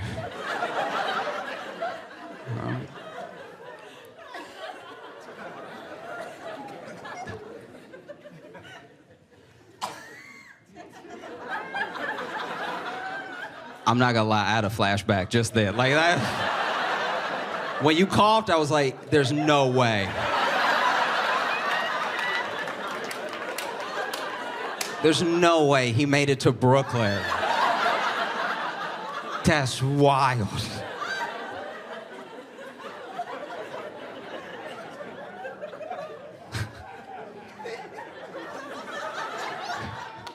Logan and I actually met in Chicago, and we did a few shows together before we started really hanging out and everything.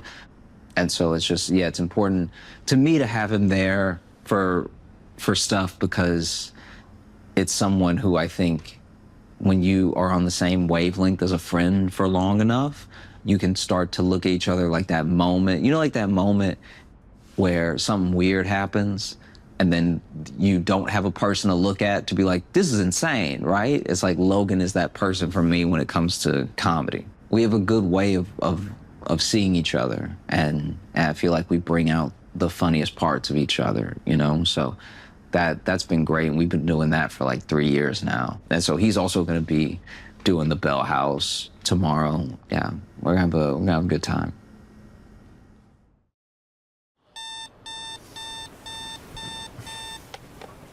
I slept pretty well. I had that sleep where you fall asleep and then you wake up in a panic, thinking it's been maybe 10 minutes and it was all night, which I think is good sleep, even though you woke up like screaming.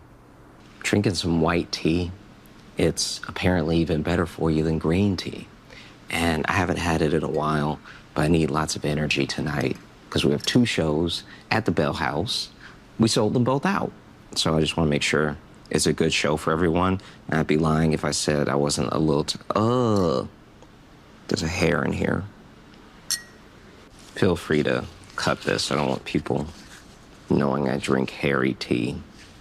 I mean, it's not a foreign hair. It's not like a hair that's like not from this house, It's recognizable. Now it's and this thing is like $16 or something. So I can't waste this cup. It's dry leaves.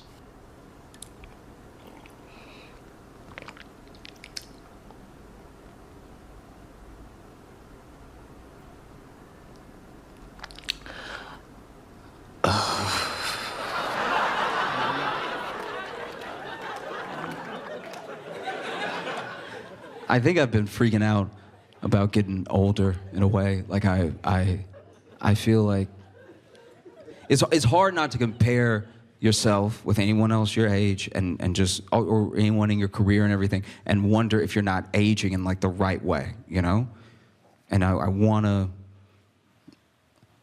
I don't know, I wanna age as best as possible because it's coming. There's nothing you can do about it.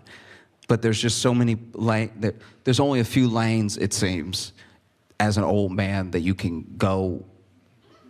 There's only a few directions. You could be creepy old man. You could be like an angry old man. You could be a sweet old man. Or you could just have dementia. Like, it's just, these aren't a lot of great options. And I'm scared because I don't know how much you choose. Like, life keeps happening and you keep reacting to it, and every reaction feels rational, but who's to say? I'm scared I'm gonna become like an angry old man because I already hate kids. But not kids at large, not kids as an idea. I got beef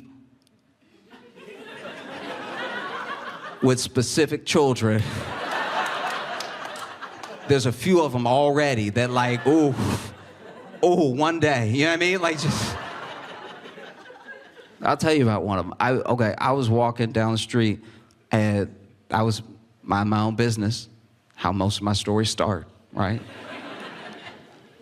And then there was this Girl Scout. No, you need to be on my side, all right? I'm gonna tell you what she did, just listen, okay? I was walking down the street and there was this Girl Scout and she over here working her little corner or whatever, like. And she laying it on thick too, like cookies, like all that stuff. And so I'm walking and then I'm trying to just avoid eye contact because she already not at my height level, so I'm just staring straight ahead. And she like, cookies, all that stuff, right? And then she like leaned in just to make eye contact and was like, cookies. And I was like, oh, no, I'm okay. Thank you so much, though. You have a wonderful day. I said all that. I didn't need to say all that. I didn't say all that at all. I could have just kept walking. I could have acted like something was playing in my AirPod, like something, right? But I said that because I'm like, look, she out here, young woman trying to be an entrepreneur. I'm gonna give her an encouraging word, okay? I'm not gonna give her any money, but she's gonna, get good vibes off me. So I'm walking, I'm like, oh, no thank you, but you have a great day. And I'm not even past her yet. She's still right here. As I get closer, she goes, it's okay if you're broke.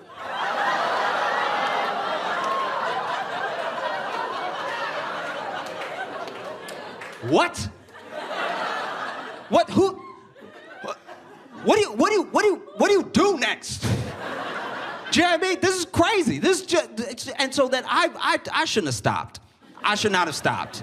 I should have just kept going about my day. But now I'm like level with, and I stopped. I was like, excuse me, and she goes, it's okay if you're broke. She said it again. That's the Bronx. Like that's something specific in a person to say that I'm closer to you now. That's crazy. You're out here by yourself. Where are your parents?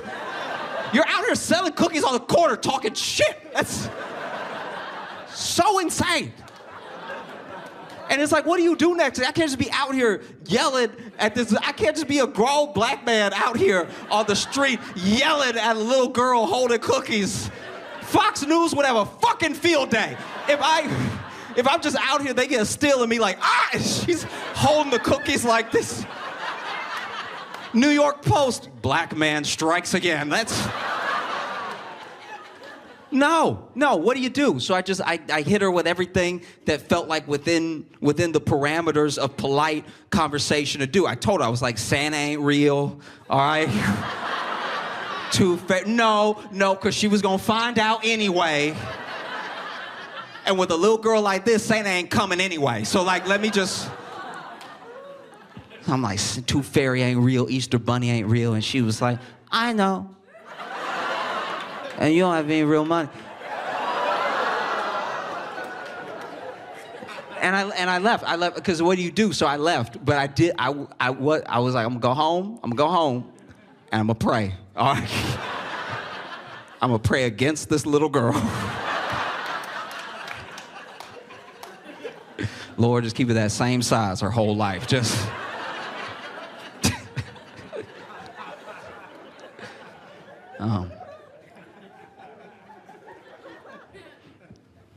It was a while back where I still hadn't got like my money right.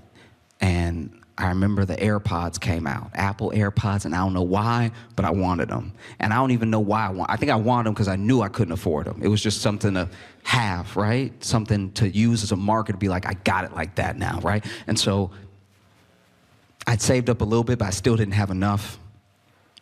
Now I was getting close, and I decided, no, I'm not gonna spend this on something material. I'm gonna take this money, and I'm gonna spend it on something that could be like a memory, something that I won't lose, something that can't just break, right? And so I took a trip to Mexico, and when I was in Mexico, I saw some knockoff AirPods. And they were cheap, and they weren't just cheap by conversion rate, they were cheap in pesos. They were so cheap, I thought they were a toy, right? But I was like, let's roll the dice and see if these really work, right? If they compare to my phone and everything. And so I bought them, I brought them home, and I opened the box. Now the box was bigger than AirPod box usually is. And then I opened it up, and then the AirPods were like 3 times bigger than AirPods are supposed to be. So first of all, when I put them in, they genuinely hurt. Like these, I don't have the biggest ears, but these were hurt. I had to wrench them in. I had to use leverage to squeeze them into my head. And then, you know how they're supposed to come here? It's like they were hanging low. It's like anybody that could see me could see these weren't real AirPods. They look like 2 wrenches hanging out of my head. And so I remember I turned them on, and I had to press the button because they were so big, they had buttons. All right, so I pressed the button, and it didn't even make a technology sound. It wasn't like, it was like, immediately. And I don't know if this is related, but as soon as I turned them on, my balls hurt. I don't know if that's part of it, but I turned them on, and it was like, and immediately. And so I turned them on, and then while I had them on, my mom called me. And I've never used any sort of listening device that could connect to Bluetooth where somebody called you and sounded like they were behind you. Like, I hit the button to answer the call. I was like, ding, ding, and then, because you had the ding, ding, and then I hit the ding, ding, and then I was like, hey, Mom, and she's like, hey, how you doing? I was like, oh. And I tried it. I tried it for 3 weeks. 3 weeks, every day, I was like, it's not gonna hurt tomorrow. Kept putting them in my head, kept wrenching them in. It took 3 wrenches to get them in. It was like, doom, doom, doom, and they both be in, and like, and like, every day for 3 weeks, right? And then finally I had to hang it up. I was like, you know what? If you want something, you gotta get the real thing, you know? You gotta get the genuine product. And so I went ahead, I put them up, stopped using them, saved up my money, got some real AirPods. But then the real AirPods, they didn't fit in my ear because I had stretched it so much. And my right one snapped back a little bit, but my left one still loose. Like, my ear ussy is not tight at all. It's loose as hell. And so if I even yawn, the left one fall out. The left one is consistently in danger. I only put the right one in on a plane. I can't risk it.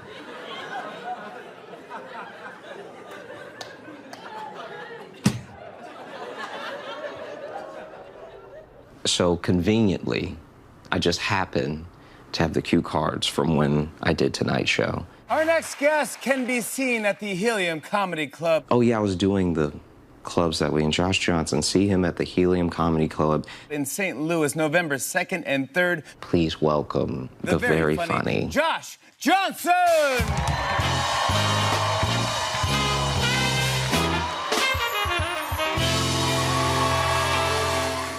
And then these are the jokes I did. Guys, I'm Josh Johnson. Thanks so much. Y'all have a great night. We'll be right back. Josh Johnson! So we are on our way to the Bell House right now. It's finally happening. We're about to get ready for the show. Yeah, still pretty, I don't know, still pretty, like, nervous in a sense, because I'm a little, this is very unprofessional of me, but I'm a little unsure of exactly what I want to do as far as, like, I've got the set, but then joke to joke, I'm like wondering if little middle pieces need to be there and stuff like that. So it's like still just tinkering with it in my head and stuff. And there's nothing that I think is gonna bomb. And I think that is most of what doing comedy is like. Everything that I'm gonna do tonight, I think works. So if it doesn't, that will be news to me. I have this one that I'm really excited to do because it's like, I've done it a couple times before, but it's about someone that I know and how she did ayahuasca for the first time. And yeah. I've been doing my best to read more, and there's a thing I've been thinking about all year, about how back in the earliest civilizations, if someone wanted to seek a higher self,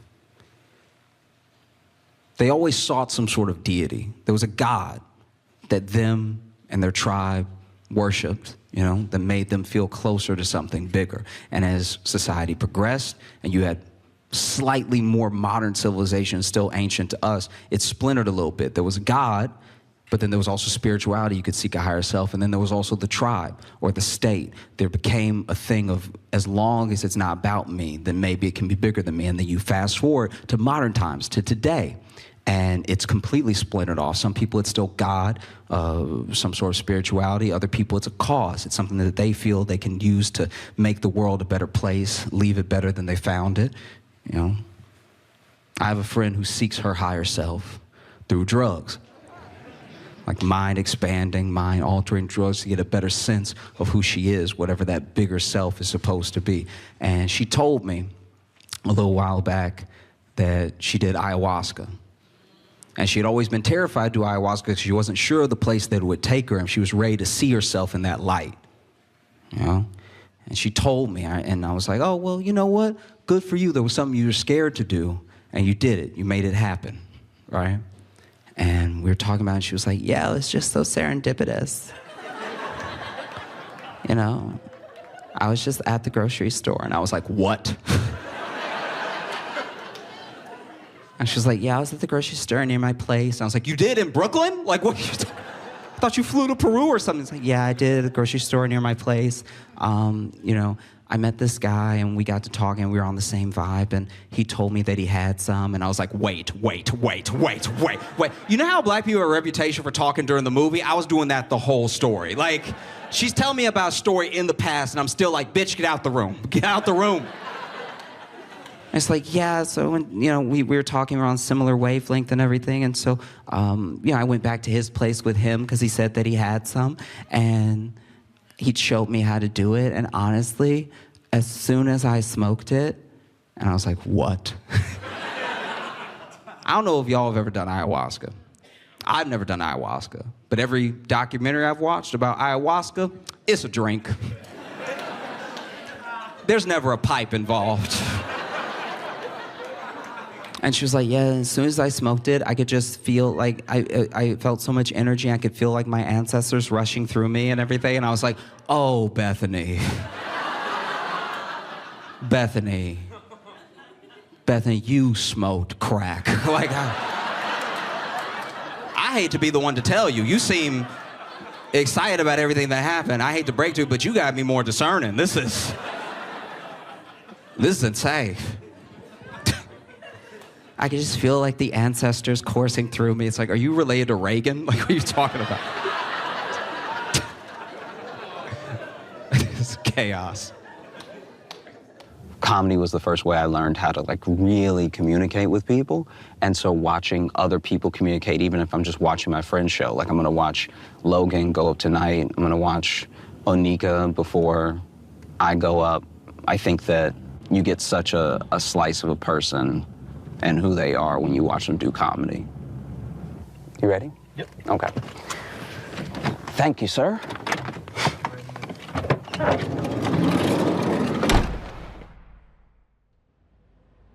Do you get nervous? Are you nervous? I'm not nervous yet. It might hit me like in a little bit. Like probably when the show is starting, I'll probably get a little nervous. Oh, okay. Yeah, that makes sense. But I feel like I don't get, once I'm up, everything is fine. Yeah, once I'm up, it goes away. But it's like, it'll start like, yeah. Once like they start, pre-show announcements or whatever, once lights change, then there'll be a little bit. Yeah. A lot of times not much, but maybe for something like this, maybe a little bit more. Once I am up there, though, I feel like I am where I'm supposed to be. So it all sort of melts away. I'm very grateful, though, to a good portion of my family. Family teaches you how to deal with the same type of people that you're going to meet out in the world as them, right? I feel like I deal with crazy people well because my uncle. My uncle is a conspiracy theorist, but he don't believe in any of the popular ones. Everything my uncle say, I've never heard anybody else say in my entire life. I was at my uncle's house one time. I was just chilling with him, right? Sitting there watching TV. Out of nowhere, my uncle turns to me during a commercial, and he goes, "You know them kangaroos is a myth."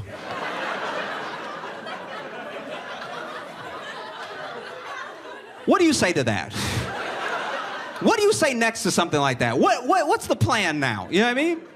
And this is my thing with conspiracies, is that if there's money to follow, I can understand how somebody got there, right? I'm not saying it makes it true. I'm not saying it's any less crazy, but money is an incredible motivator. It's one of the most powerful ones that we have as people. So if there's money to follow, I could see how someone arrived at some sort of conclusion, as crazy as it may be. So I asked him, who is making money off of all of us believing in kangaroos? And without missing a beat, he was like, I bet them zoos making a pretty penny. It's like, that's... What's wrong with you? Like, what, like, you think there's just a guy? You think there's just a guy in a suit, just a former Olympian jumping as high as he can for 8 hours a day? He's like, you making some good points. I'm like, don't, I'm not in it. I'm asking you questions. I don't agree with your thing. Don't do that. I sat down with this man and watched an 1.5-hour documentary about kangaroos that I didn't need because I'm a believer.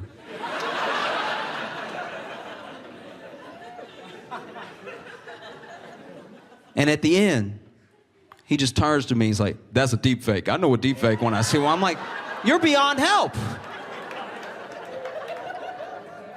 I think that's why I'm so freaked out about getting older. It's the way that we treat people who are older. It's who we turn into when we get older. You know? Like I've had the blessing of being around people who are much, much, much older than me. There's a relative I have. He's so old, we don't know how old he is. We just, and now he can't even tell us. He's like, from before. A lot has happened.